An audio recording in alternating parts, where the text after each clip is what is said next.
Morning, it's the 10th, Wednesday the 10th of September. Is it too early or not? I don't know. People are starting to have a go. Our neighbour put a big block of wheat in yesterday and everybody's getting itchy feet now, aren't they? Because it can change. It's like, it's nearly desert dry. We've got a lot of land prepared, and I'm thinking of starting Monday. We started on the 19th of September last year, and I don't know, it can soon alter. But I've just got an inkling that when it does come wet, it's going to be wet.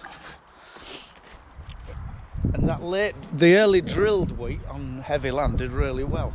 The late drilled wheat on heavy land and light land didn't do very good at all. So it needs to get established in a way, doesn't it? Our neighbour's put a little bridge in, look. Very nice. There's no water. You can you could walk across it today. Look at it, there's no water whatsoever in Beck. In fact, I reckon a lot of wildlife will have perished. You know, like fish and that. And with it having not a water flow as well, it's bloody, it's greened up. So when it does get a flow of water, it's going to bloody odd it back a bit. But we were working a lot of land yesterday.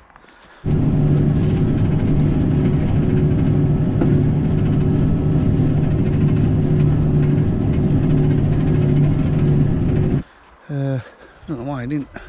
Missed a bit there. That's what it was getting like. Volunteer barley. These two were spring barley. A lot of volunteer barley was coming, and tiny black grasses as well. So I just decided to knock it with a pico real fast. And I think it took us about 2 hours working there, a 20 acre, so 10 acre an hour, and just sort of, if we do get a bit more rain, it'll encourage more stuff to grow.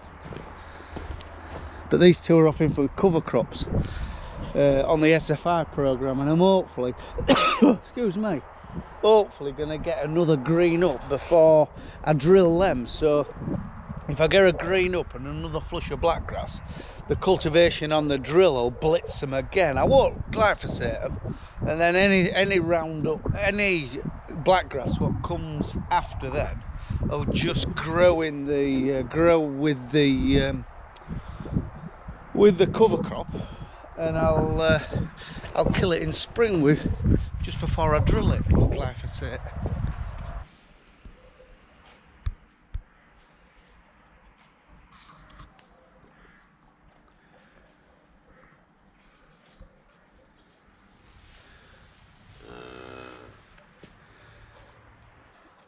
And I don't know what to say about this calf. It gets laid out flat and it can't get up, and its balance is a little bit not quite right. But once it is up, it's straight under its mum. We're giving it a bit of creep through that in that blue bucket, and it's eating a bit of that. So it's still eating, it's still drinking, but it's not out of the woods yet. But fingers crossed.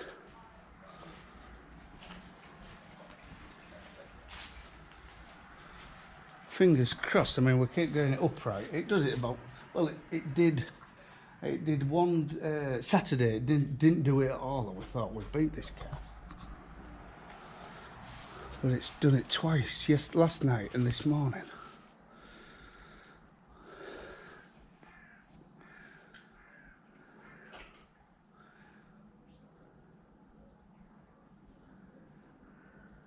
It's having a good drink this morning though, isn't it?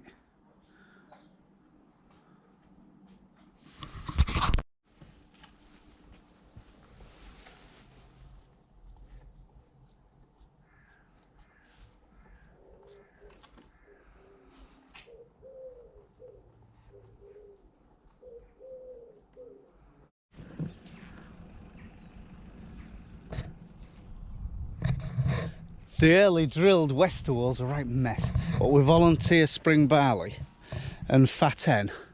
So we've got a lot of grass to clear up today, what we're going to wrap. And as soon as he's finished there, Phil, or one of them, I'll come and tell him to get mower on and just mow this and put gates on mower real tight, so our Ollie, or one of them, whoever's going to do what, can follow straight with baler and gather it up, and it'll just give the rest of the Westerworld in the bottom a good start with no competition, because the fat hen won't regerminate, neither will the volunteers if we take them off bit bottom, and then the grass will just explode into life, I would say. But next door it's coming out fantastic. Just keeping our eye on our new rape, because I've noticed, it wasn't yesterday, but this morning on the sandier patches there's a haze of green, so I just want to have a look, make sure nothing's eating it. I think the haze of green I could see is the volunteer barley, but there is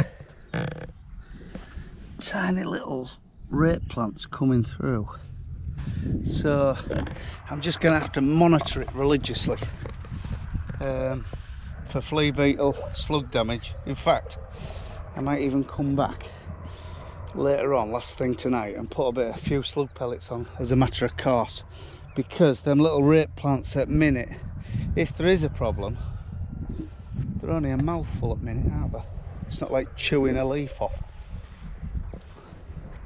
Yeah, there's a few coming. What a beautiful morning, but bah, she thinks so.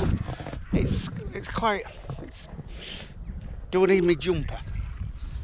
It's yeah, it's sort of feeling a bit more autumnal.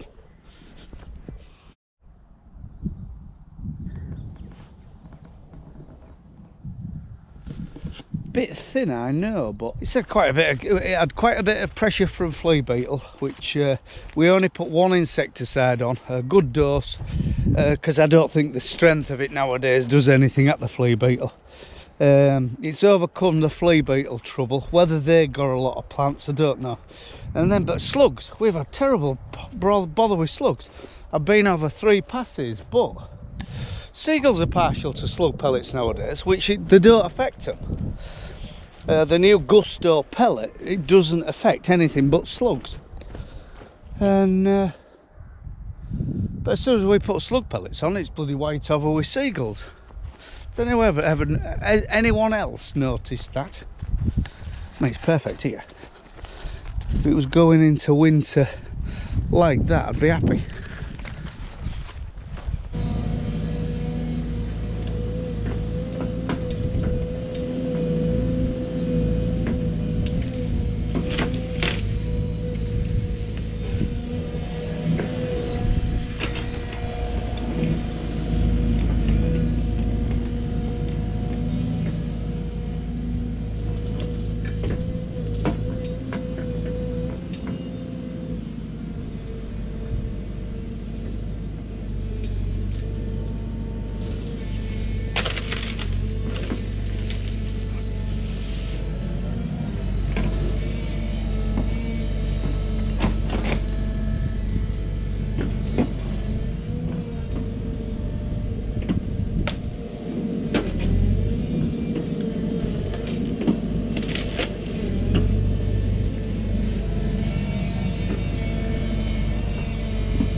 job when you get into it. And someone commented when I last put it on that you'll get in trouble with that thing. And why? I can't understand why. Because what we're doing here, we're taking limbs on what we're taking limbs off these trees. What obviously they're in way for our customers' tractors and combines, but some of them are gonna grow out of under these trees and end up pulling themselves over. So it's sort of husbandry, you know, looking after.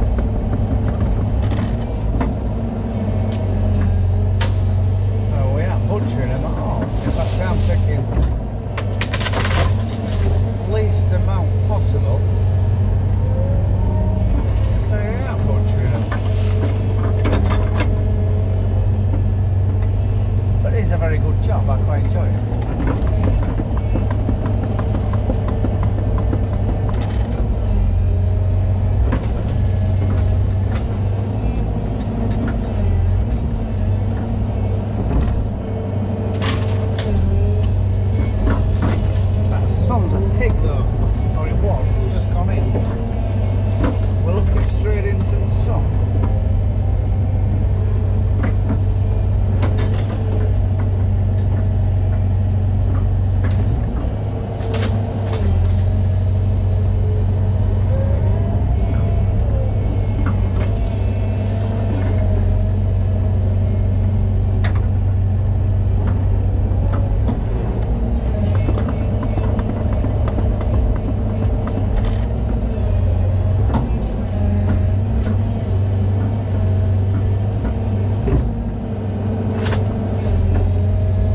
Done a stretch, I look back and occasionally just have to go back because you've left one, and but you get a different eye line if you look straight down the edge.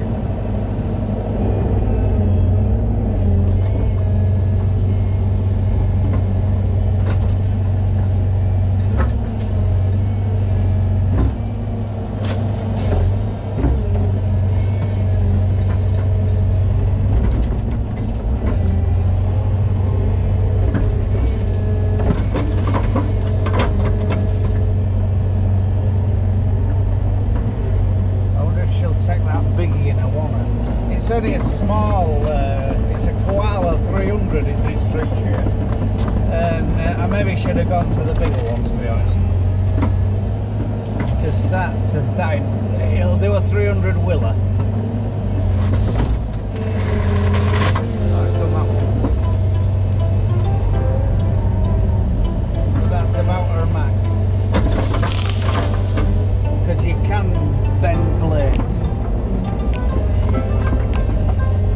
Half hour left and load her up and back home to lead some